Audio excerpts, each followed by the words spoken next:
ଶୀତ ଦିନେ ଅତ୍ୟଧିକ ଥଣ୍ଡାରୁ ବର୍ତ୍ତମାନ ପାଇଁ ସମସ୍ତେ ଗରମ ପୋଷାକର ସାହାଯ୍ୟ ନିଅନ୍ତି, କିନ୍ତୁ ଜାଣନ୍ତି କି ଏମିତି କିଛି ଖାଦ୍ୟ ସାମଗ୍ରୀ ଅଛି ଯାହା ଖାଇବା ଦ୍ୱାରା ଶରୀରକୁ ଥଣ୍ଡା ଅଧିକ ଅନୁଭୂତ ହୋଇନଥାଏ, କାରଣ ଏହିସବୁ ଖାଦ୍ୟ ଶରୀରକୁ ଉଷ୍ମ ରଖିଥାଏ। ଚାଲନ୍ତୁ ଜାଣିବା ଏହି ଭିଡ଼ିଓରେ କେଉଁ କେଉଁ ଖାଦ୍ୟ ଖାଇବା ଦ୍ୱାରା ଶରୀରକୁ ଉଷ୍ମ ମିଳିଥାଏ। ତ ଭିଡ଼ିଓଟିକୁ ଡେରି ନକରି ଚାଲନ୍ତୁ ଷ୍ଟାର୍ଟ କରିବା।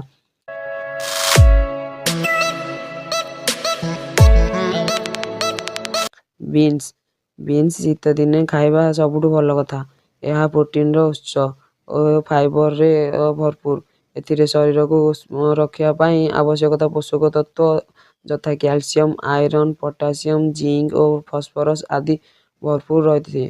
ଥଣ୍ଡା ଦିନେ ଫଳରସ ପିଇବା ନିତାନ୍ତ ଆବଶ୍ୟକ।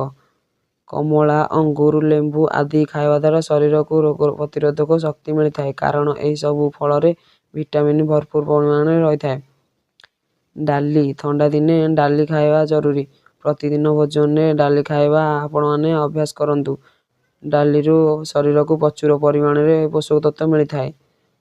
ଅଣ୍ଡା ଥଣ୍ଡା ଦିନେ ନିୟମିତ ଅଣ୍ଡା ଖାଇବା ଦ୍ୱାରା ଆମ ଶରୀରକୁ ବହୁତ ଉପକାରିତା ମିଳିଥାଏ। ଥଣ୍ଡା ଦିନେ ନିୟମିତ ଅଣ୍ଡା ଖାଇବା ଉଚିତ। ଅଣ୍ଡା ହେଉଛି ଭିଟାମିନର ଉତ୍ସ।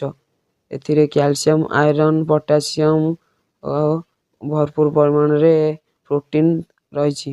ଶୀତ ଦିନେ ଅଧିକ ପରିମାଣର ପନିପରିବା ଖାଆନ୍ତୁ। ଏଥିରେ ଭିଟାମିନ୍ ସି ଓ କେ ରହିଛି।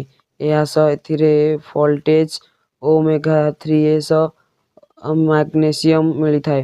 ଥଣ୍ଡା ଦିନେ ପାଳଙ୍ଗ ଭଳି ଶାଗ ଖାଇବା ଦ୍ୱାରା ଆମ ଶରୀରକୁ ପୋଷକ ତତ୍ତ୍ୱ ମିଳିଥାଏ। ମସରୁମ୍ ଅଧିକ ମାତ୍ରାରେ ଭିଟାମିନ୍ ଥାଏ, ସେଥିପାଇଁ ଶୀତ ଦିନେ ମସରୁମ୍ ଖାଇବା ନିତାନ୍ତ ଦରକାର। ଏଥିରେ ସେଲୁଲୋଜ ପ୍ରଚୁର ପରିମାଣରେ ରହିଥାଏ। ଡ୍ରାଏ ଫ୍ରୁଟ୍ ଡାକ୍ତରମାନେ ଥଣ୍ଡା ଦିନେ ଡ୍ରାଏ ଫ୍ରୁଟ୍ ଖାଇବାକୁ ପରାମର୍ଶ ଦେଇଥାନ୍ତି, କାରଣ ଏଥିରେ ଭିଟାମିନ୍ ସି, ଏ, ବି କମ୍ପ୍ଲେକ୍ସ, ଓମେଗା-3 ମାଗ୍ନେସିୟମ୍, କପର, ଜିଙ୍କ, କ୍ୟାଲସିୟମ ଓ ସେଲୁଲୋଜ ପ୍ରୋଟିନ ରହିଛି। କନ୍ଦମୂଳ ଶୀତ ଦିନେ କନ୍ଦମୂଳ ଖାଇବା ସ୍ୱାସ୍ଥ୍ୟ ପକ୍ଷେ ବେଶ୍ ଉପକାରୀ। ଏଥିରେ ପ୍ରଚୁର ପରିମାଣରେ ଭିଟାମିନ୍ ସି, ଏ, ସୋଡ଼ିୟମ, ପଟାସିୟମ, ମାଗ୍ନେସିୟମ ଓ ଫାଇବର ମିଳିଥାଏ। ଆଳୁ ଶରୀରକୁ ଗରମ ରଖିବାର କ୍ଷମତା ରହିଛି। ଏଥିରେ ଭିଟାମିନ୍ ସି, ବି ଭୋଲ୍ଟେଜ୍ ଓ ଫାଇବର ରହିଛି। ଆଳୁ ଖାଇବା ଦ୍ୱାରା ଶରୀରକୁ ଅତ୍ୟଧିକ ଥଣ୍ଡା ହୋଇନଥାଏ। ଥଣ୍ଡା ଦିନେ କଖାରୁ ନିୟମିତ ଖାଇବା ଆବଶ୍ୟକ କରନ୍ତୁ ଏବଂ ତରକାରୀ ପକାଇ ତାକୁ ଖାଆନ୍ତୁ।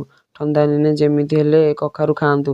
ଏଥିରେ ପଟାସିୟମ, ମ୍ୟାଗ୍ନେସିୟମ, ଫୋଲେଟ୍, ଫାଇବର ଓ ଭିଟାମିନ୍ ଓ, ବି, ସି, କେ ଭରପୁର ରହିଛି। ଶୀତ ଦିନେ ଶରୀର ପାଇଁ ଏହା ଏକ ଭଲ ଉପାୟ ଏବଂ ଏହା ସବୁ ଖୁବ୍ ଉପକାରିତା। ତ ଆଜି ପାଇଁ ଏତିକି। ଭିଡ଼ିଓଟି ଯଦି ଭଲ ଲାଗିଛି ଲାଇକ୍ କରନ୍ତୁ, କମେଣ୍ଟ କରନ୍ତୁ, ସେୟାର କରନ୍ତୁ, ଚ୍ୟାନେଲକୁ ନିଶ୍ଚୟ ସବସ୍କ୍ରାଇବ୍ କରନ୍ତୁ।